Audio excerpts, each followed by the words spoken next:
পাঠালেও আমার আল্লাহ পাক তানাকে এ দুনিয়ার জমিনে সবার আগে বানিয়েছিলেন।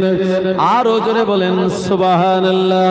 ও জওয়ানেরা, যুবকেরা, বিশ্ব নবী দরবারে একদিন ফেরেশতা জিবরাইল আলাইহিস সালাম এসে বললেন, আসসালাতু ওয়াসসালামু আলাইকা ইয়া রাসূলুল্লাহ হাবিবাল্লাহ, আসসালাতু ওয়াসসালামু আলাইকা ইয়া হাবিবাল্লাহ। আমার মনের কোনে একটা প্রশ্ন আমি আপনাকে জিজ্ঞাসা করব, কিন্তু বেয়াদবি মনে করে আমি জিজ্ঞাসা করতে পারি না। আল্লাহর নবী বললেন, ওয়াখি জিবরাইল, তোমার মনে কি প্রশ্ন একবার আমায় বলো।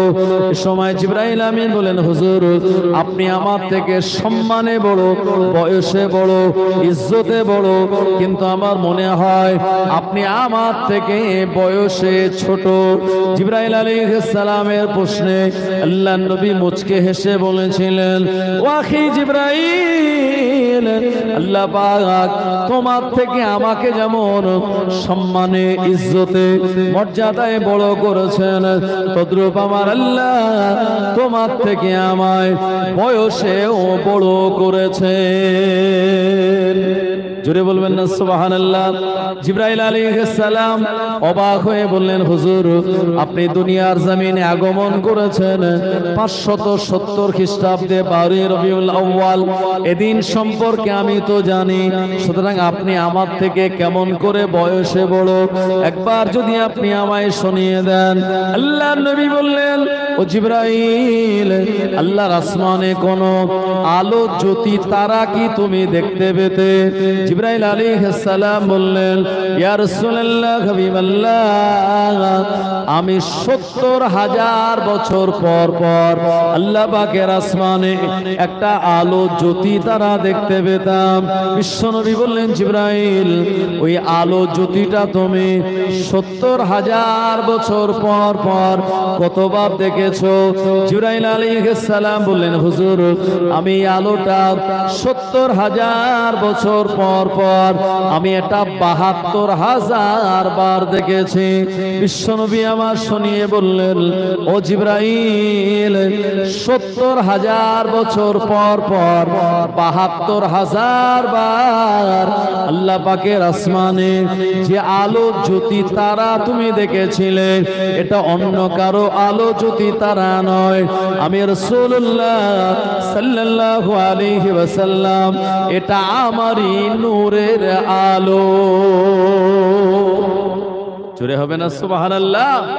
এটা ও আমারই নূরের আলো। জিবরাইল আলাইহিস সালাম বললেন, ইয়া রাসূলুল্লাহ, আমার আর বুঝতে বাকি নেই, কারণ আল্লাহ যখন আমায় বানিয়েছিল আমি এক টানা লম্বা 30,000 বছর সেজদা দিয়েছিলাম। কত বছর? 30,000 বছর।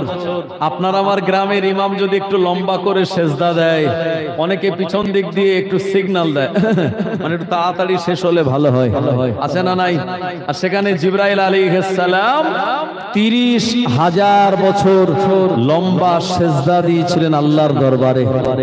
জিবরাইল আলাইহিস সালাম মাথা তুলে বলছেন, আল্লাহ, আমি আপনার দরবারে এত লম্বা সেজদা দিয়েছি, আমার সেজদাটা সব থেকে লম্বা হলো আর আমার সেজদাটা সব থেকে দামি হলো। মনে হয় আল্লাহ পাক বললেন, না না, লা জিবরাইল, তোমার এই সেজদাটা অনেক লম্বা হতে পারে, অনেক লং হতে পারে, কিন্তু এটা অতটা দামি নয়। জিবরাইল আলাইহিস সালাম অবাক, আল্লাহ 30,000 বছরের লম্বা সেজদা দিলাম আর আপনি বলছেন আমার সেজদাটা অত দামি নয়। তো দামি সেজদা কাদের? আমার আল্লাহ সেদিন শুনিয়ে বললেন, জিবরাইল, আখিরি জামানায় আমি একজন নবী পাঠাবো, এ নবীর নাম হবে নবী মুহাম্মদুর রাসূলুল্লাহ সাল্লাল্লাহু আলাইহি ওয়াসাল্লাম। এ নবীর উম্মতেরা, তারা যখন আমি আল্লাহ আমার কথা স্মরণ করে, আমার কথা মনে করে, আমি আল্লাহ আমার দরবারে সেজদা দিয়ে সুবহান রাব্বিয়াল আলা বলবে। ও জিবরাইল শুনে রেখে দাও, তোমার 30,000 বছরের লম্বা সেজদা থেকে ওই নবীর উম্মতের একটা সেজদার দাম আমি আল্লাহ আমার কাছে বেশি হয়ে যাবে। আরো জোরে বলেন সুবহানাল্লাহ। জিবরাইল আলাইহিস সালাম অবাক হয়ে বললেন, ও রব্বুল আলামিন আল্লাহ, আমার 30,000 বছরের সেজদা থেকে তাদের সেজদার দাম ওই নবীর উম্মতের সেজদার দাম কেন বেশি হয়ে যাবে? একবার কি আপনি আমায় শুনিয়ে দেবেন? আমার আল্লাহ বলেন, জিবরাইল শুনে রেখে দাও, আমি আল্লাহ তোমার ভিতরে লোভ দেয়নি, তোমার ভিতরে হিংসা দেয়নি, তোমার ভিতরে অহংকার দেয়নি। আখিরি জামানার নবীর উম্মতদের ভিতরে লোভ থাকবে, হিংসা থাকবে, অহংকার থাকবে। ও জিবরাইল শুনে রেখে দাও, আমি আল্লাহ তোমার পেটেতে খোদা দেয় নাই, আর আখিরি জামানার নবীর উম্মতের পেটের ভিতরে খোদা থাকবে। ও জিবরাইল শুনে রেখে দাও, তোমার ভিতরে কোনো রাগ নাই, ওই নবীর উম্মতের ভিতরে রাগ থাকবে। ও জিবরাইল শুনে রেখে দাও, তোমার ভিতরে কোনো ঘুম নাই, ওই নবীর উম্মতেরা তারা তাদের চোখে ঘুম থাকবে।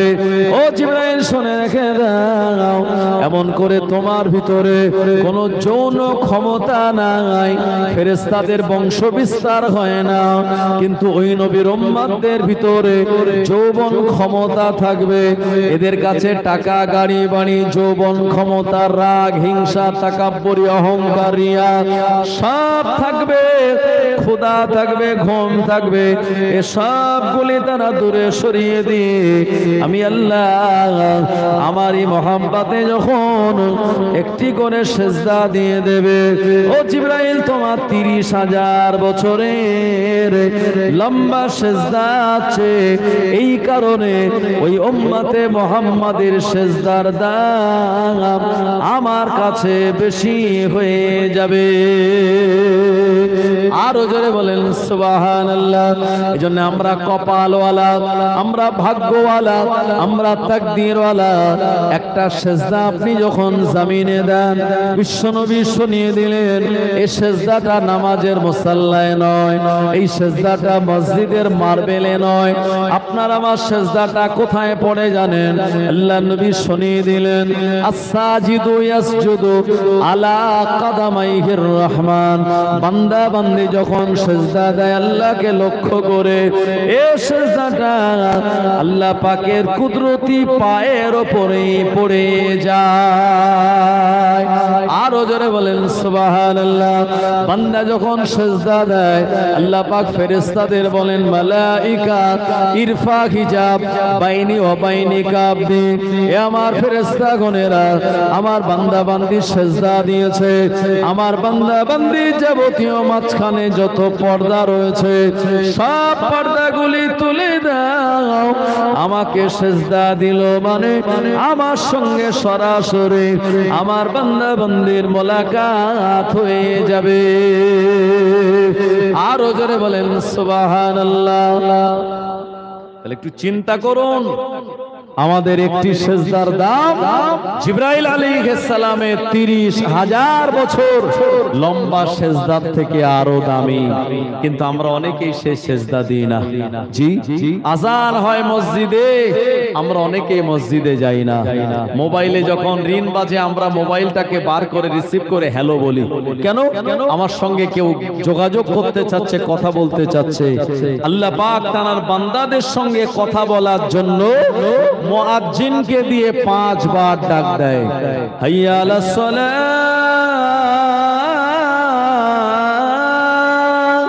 হাইয়া আলাল ফালাহ,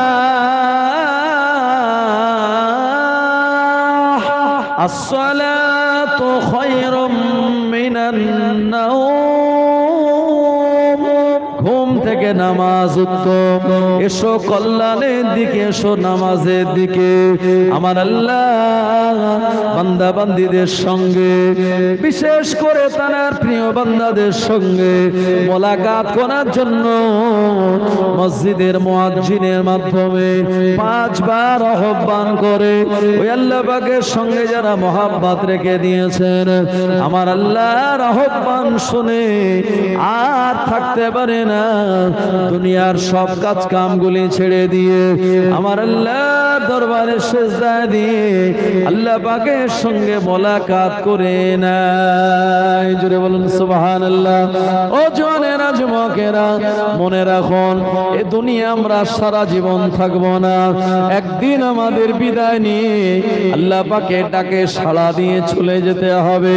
যে মসজিদের মাইকে আজান হয়, এ মসজিদের মাইকেই আমাদের মরণের কথা অ্যানাউন্স হয়ে যাবে।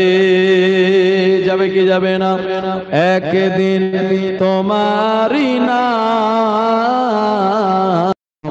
মসজিদে হবে এলান, একদিন তোমারই নাম মসজিদে হবে এলান। তৈরি থেকো, তৈরি রেখো কবরের মাল সামান, একদিন তোমারই নাম মসজিদে হবে এলান। বন্ধু স্বজন আত্মীয় পরিজন, বন্ধু স্বজন আত্মীয় পরিজন পরিয়ে তোমায় নতুন কাফন রেখে আসবে ওই কবরেতে, থাকবে না কেউ আপন। একদিন তোমার